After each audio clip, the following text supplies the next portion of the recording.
ఇప్పుడు మీరు చూస్తున్నది గోకర్ణం పూర్తిగా బీచ్ని వరుసగా హోమ్ బీచ్ అని, హాఫ్ మూన్ బీచ్ అని, మామూలుగా మెయిన్ టెంపుల్ ఎదురుకుండా ఉన్న మెయిన్ బీచ్ అంటారు దీన్ని, ఈ బీచ్ అని, కడలి బీచ్ అని, ఇలా రకరకాలు ఉన్నాయి.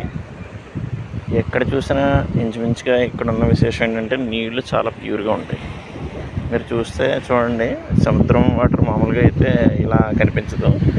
మనకి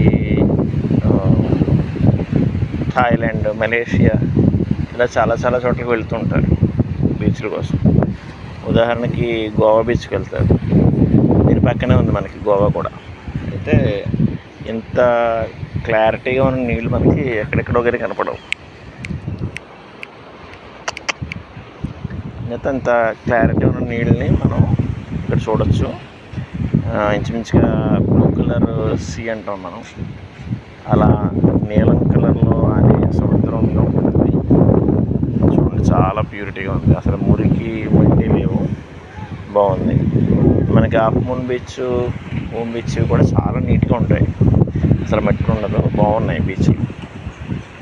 సరదాగా ఎప్పుడైనా సరే మనం పిల్లలకి విహారాన్ని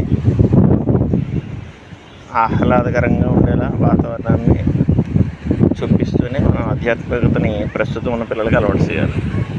డైరెక్ట్గా గుళ్ళు తిప్పితే వాళ్ళు బోర్ ఫీల్ అవుతారు. వాళ్ళకి అలా ఫీల్ అవ్వడానికి కారణం మనం కాదు, ప్రస్తుతం బాహ్య వాతావరణం. అయితే అలా బోర్ ఫీల్ అవ్వకుండా ఉండాలంటే దాంట్లో ఒక ఎక్స్కర్షన్ ప్లేస్ కూడా దగ్గరలో మనం చూసుకున్నట్లయితే వాళ్ళకి ఇంట్రెస్ట్ ఉంటుంది.